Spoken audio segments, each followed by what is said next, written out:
Muito bem, saúdo a todos, um bom dia a todos que estão acompanhando o nosso estudo bíblico distrital. É muito bom ter a companhia de cada um de vocês que estão acompanhando este estudo ao vivo e também depois aqueles que irão acompanhar em outro momento em seu lar, onde quer que estejam. Que Deus esteja convosco. E nós iniciamos este estudo bíblico distrital em nome do Deus triuno, Pai, Filho e Espírito Santo. Amém.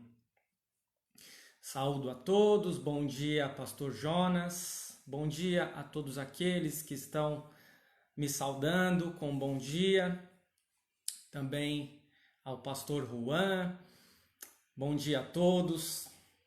Vamos então começar a nossa, não é tanto um estudo hoje que eu trago para vocês, é mais uma conversa, né? Bom dia ao Pastor Martiniano, ao Martin, estagiário, ao Valdemar Hoffman, bom dia, mensagens diárias, bom dia a todos. É mais uma conversa que eu trago hoje para nós refletirmos, né? E eventualmente, se alguém não concordar com algo que eu disser aqui, pode ficar à vontade também de discordar. Bom dia, Dona Maria de Lourdes. Eu trago algo que vem assim me deixando um pouco inquieto com algumas questões que nós temos acompanhado. Bom dia, Uglefson. Que é exatamente a questão do cancelamento. Então, por isso a pergunta que eu trago para vocês hoje, para tentarmos responder juntos, é a seguinte pergunta: o cristão concorda com a cultura do cancelamento?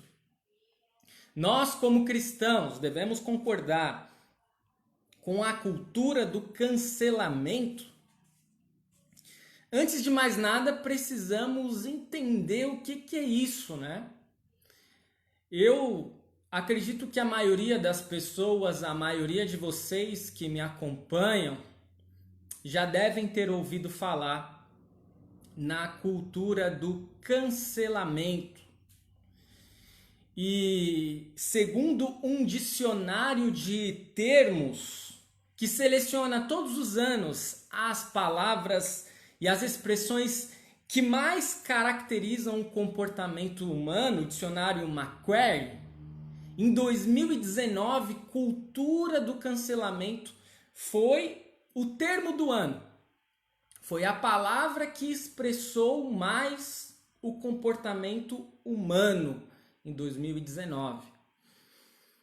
E desde então nós temos acompanhado, parece que a cultura do cancelamento tem aumentado, tem crescido, tem aumentado a sua influência.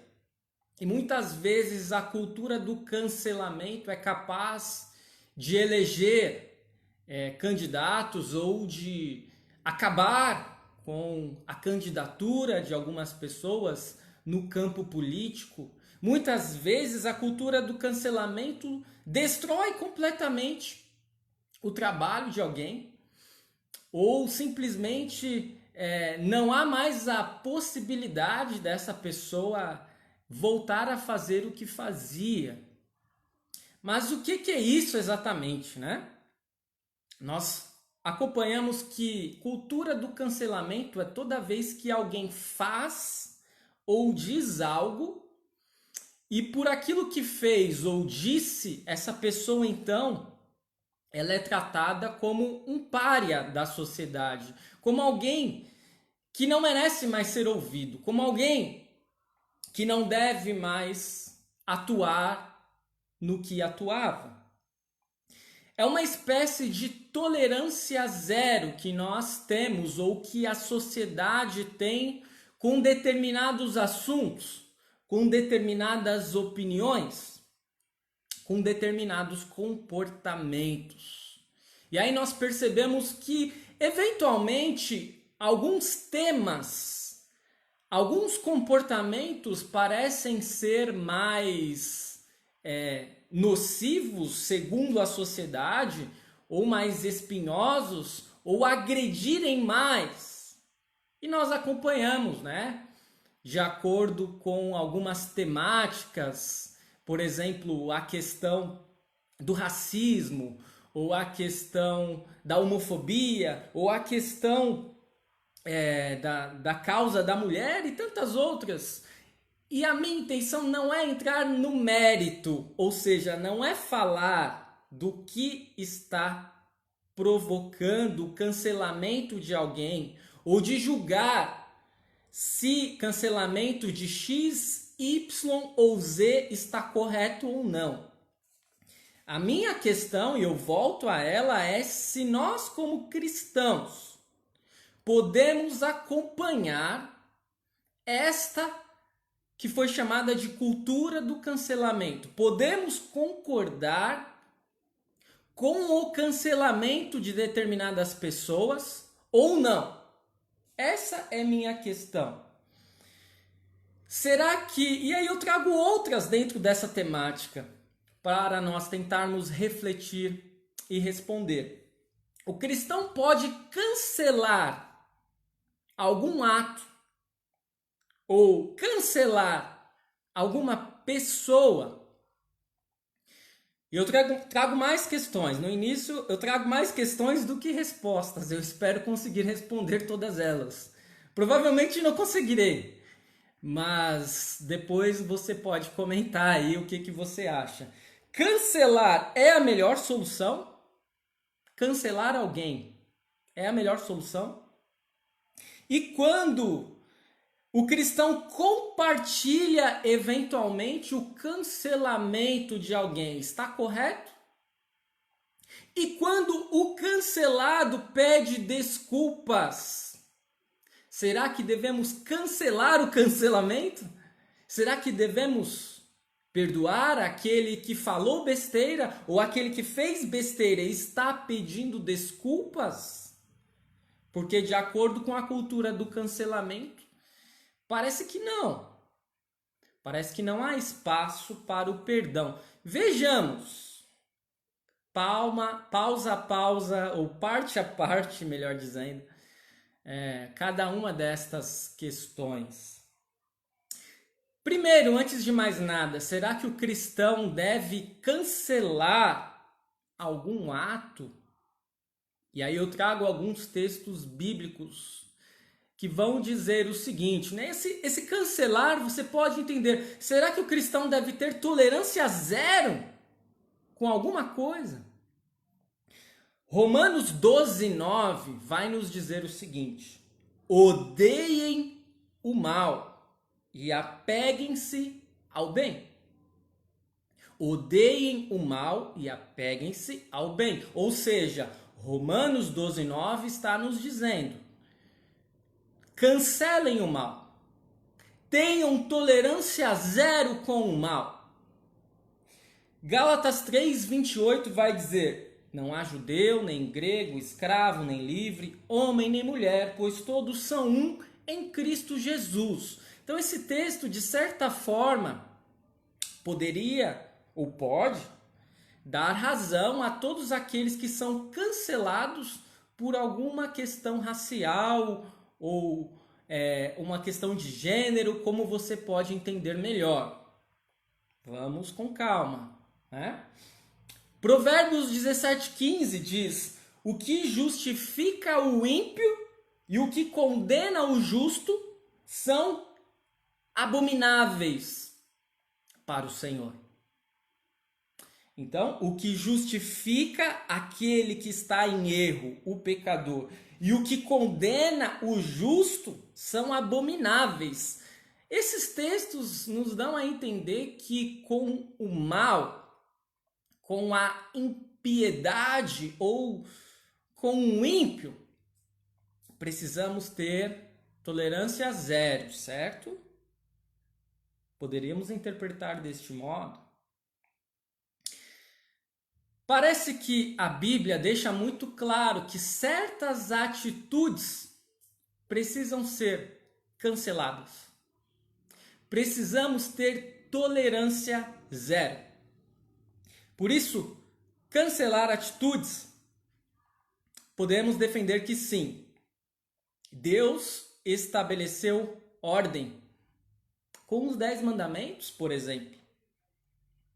A pergunta que fica é: e cancelar pessoas?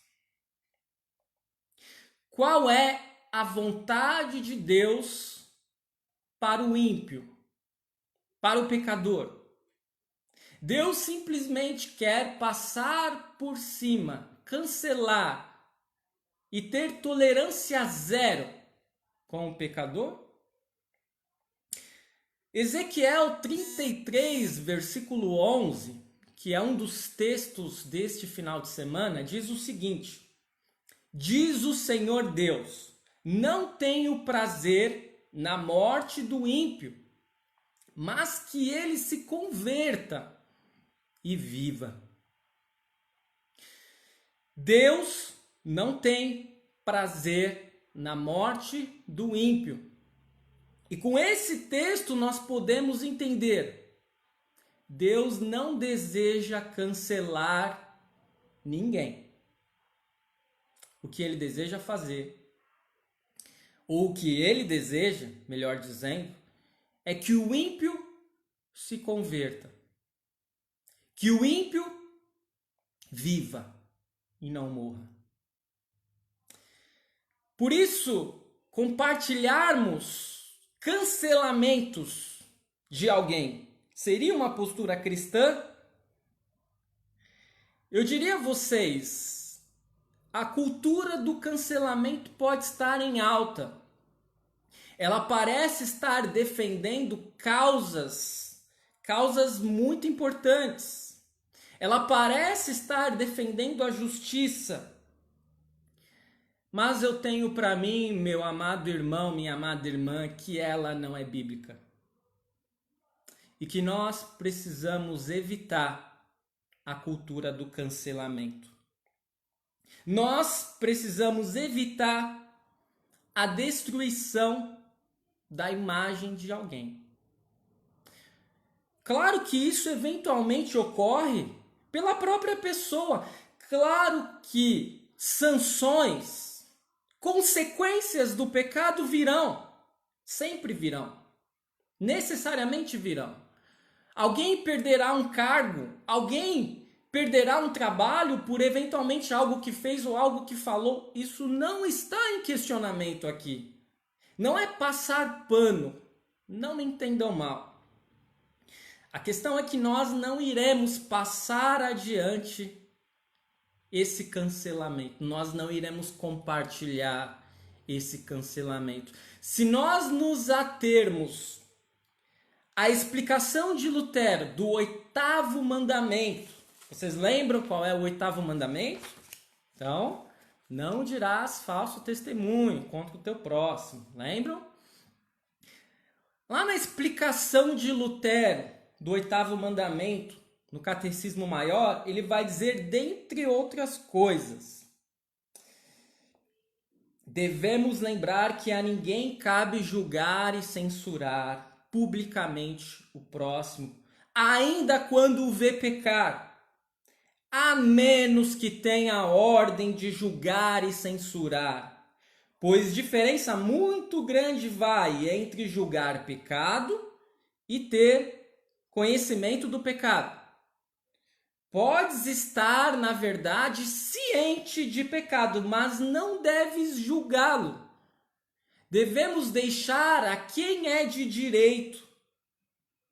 Ele diz assim: vês, portanto, que é absolutamente proibido falar em maus termos do próximo, excetuando-se, contudo, os magistrados civis, os pregadores e os pais.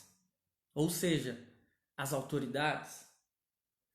Por isso Deus quer proibido que alguém fale mal de outrem, mesmo que seja culpado. E a gente bem o saiba. Muito menos ainda quando a gente não sabe e apenas tem o de ouvir dizer. Às vezes isso acontece também. Nós não temos uma completa ciência do que está acontecendo. E a gente vive nessa cultura digital em que tudo é compartilhado e de repente compartilhamos. E não temos nem ciência exatamente do que aconteceu. E isso não deve ser feito. E meus amados irmãos, a última questão, quando o cancelado pede desculpas e reconhece o seu erro, parece que nós estamos vivendo em uma sociedade que se diz tolerante, que quer e que prega a tolerância, mas que é cada vez mais intolerante. E muitas vezes alguém pede desculpas, reconhece o seu erro. E o que nós ouvimos? Agora não adianta mais. Agora já é tarde. Essa pessoa não merece ser perdoada. E biblicamente falando, o que devemos fazer diante de alguém que confessa os seus erros e se arrepende?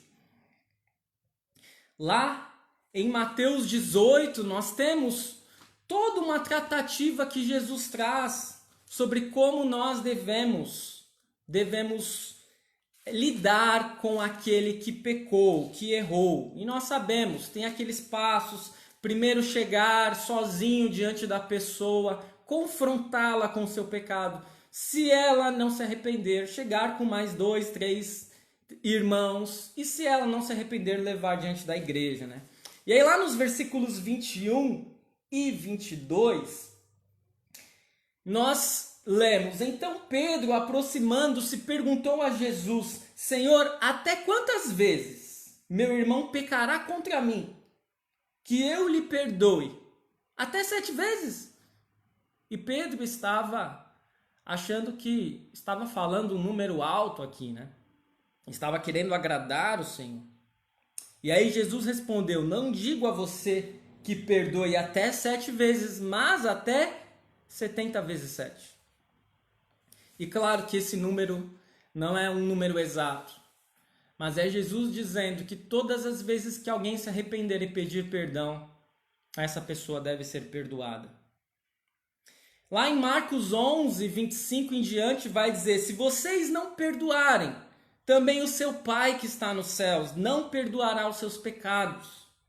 Lucas 17, 3 em diante diz: se o seu irmão pecar, repreenda-o, e se ele se arrepender, perdoe-lhe.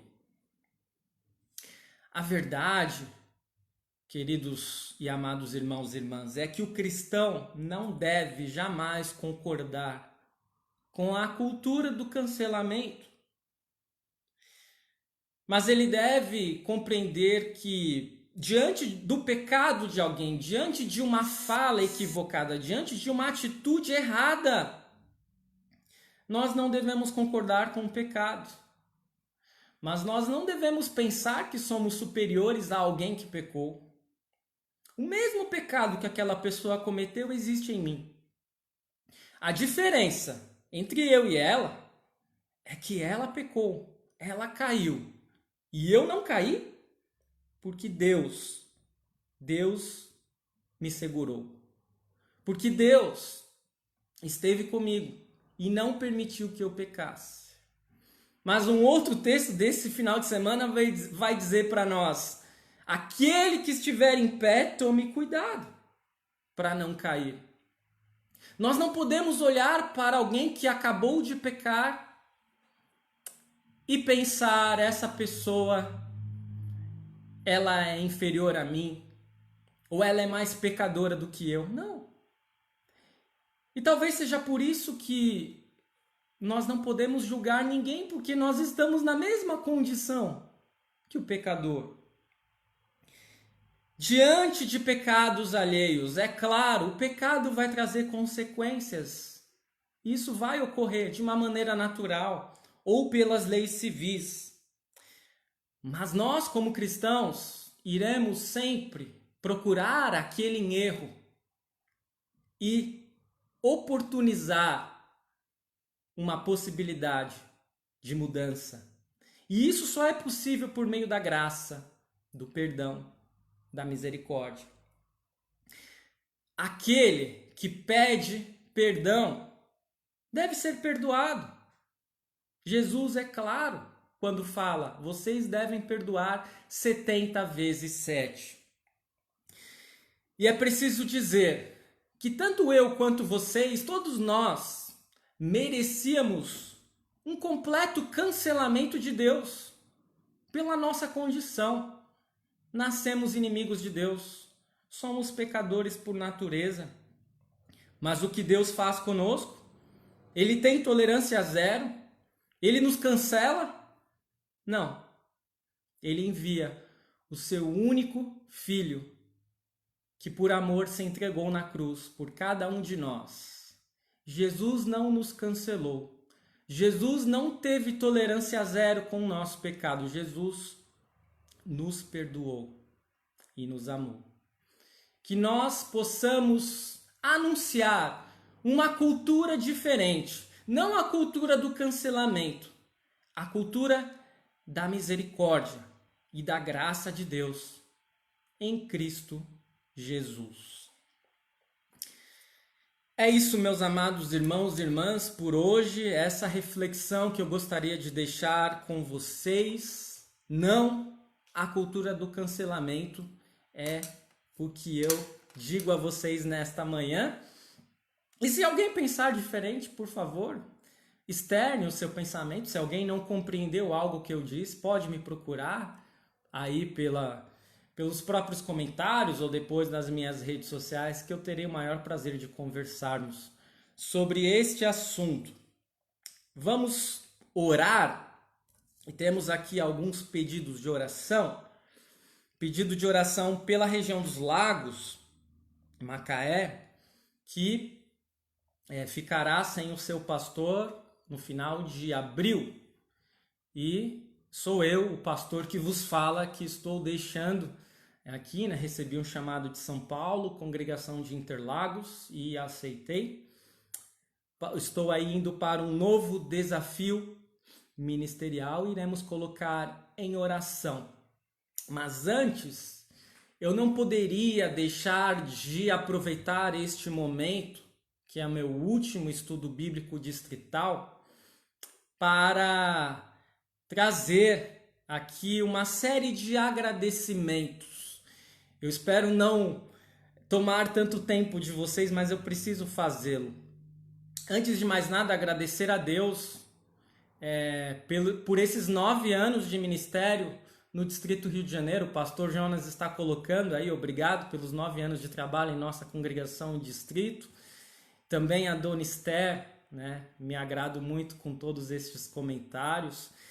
E foram 9 anos desafiantes, 9 anos em que eu me mudei 7 vezes, porque eu estou numa frente avançada de missão. Frente avançada de missão na IELB é um desafio.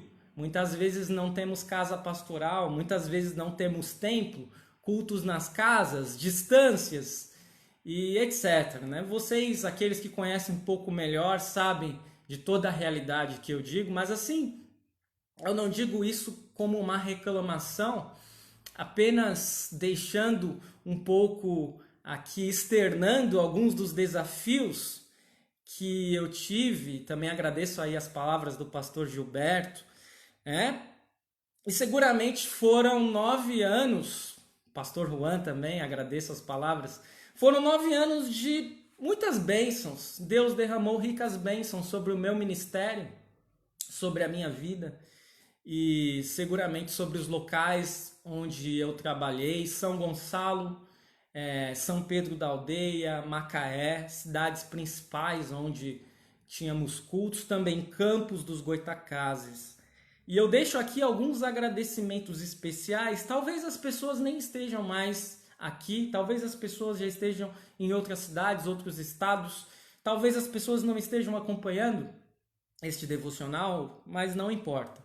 Eu agradeço demais todos os membros lá de São Gonçalo, né? Foi meu primeiro local de morada como pastor, membros queridos e que eu tenho muita saudade.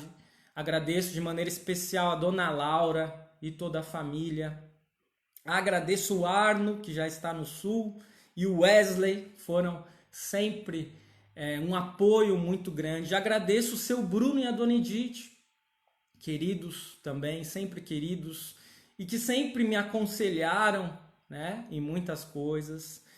Também em São Pedro da Aldeia, a Dona Norma, que já não mora mais aqui, e a sua família, mas nós estamos morando na casa dela, porque ela cedeu a casa dela para nós. Eles estão em Pernambuco, mas sempre foram um apoio muito forte para mim, para o meu ministério.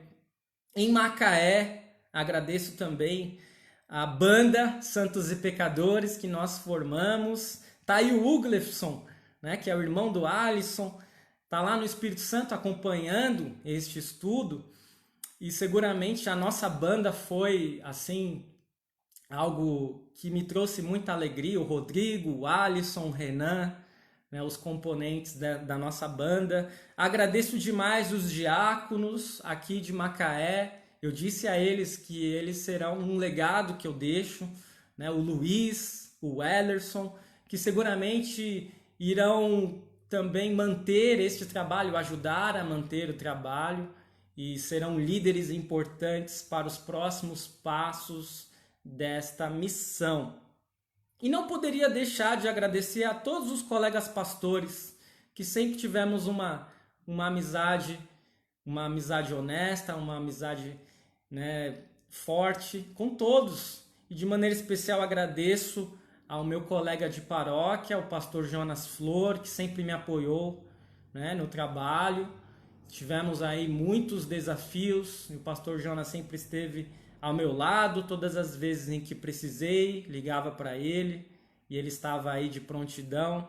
Pastor Tardelli, por todos os aprendizados e conselhos. Pastor Juan, meu confessor pessoal, né? Sentirei muita falta de todos vocês, mas não estamos tão longe, né? Seguiremos a nossa amizade.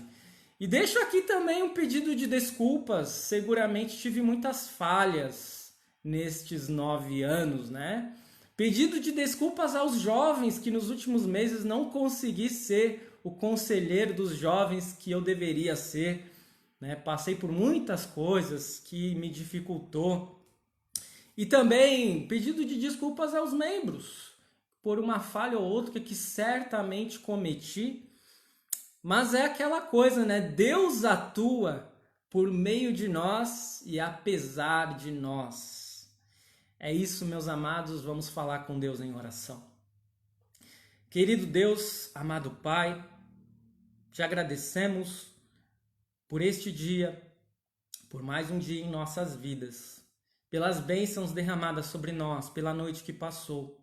Te agradecemos pelo Distrito Rio de Janeiro, que neste ano irá celebrar 90 anos em que o Senhor esteve anunciando a sua palavra por meio da Igreja Luterana. Quantas pessoas não foram salvas, quantas pessoas não foram consoladas por todos os pastores, por todas as pessoas que passaram por aqui. Senhor, o Senhor tem nos abençoado grandemente também em meu trabalho, nos locais em que atuei. Pedimos que o Senhor possa continuar abençoando todos os planos da região dos lagos, a construção do templo, o chamado para um novo pastor. Também peço que o Senhor perdoe todos os meus pecados e que abençoe o meu ministério em São Paulo.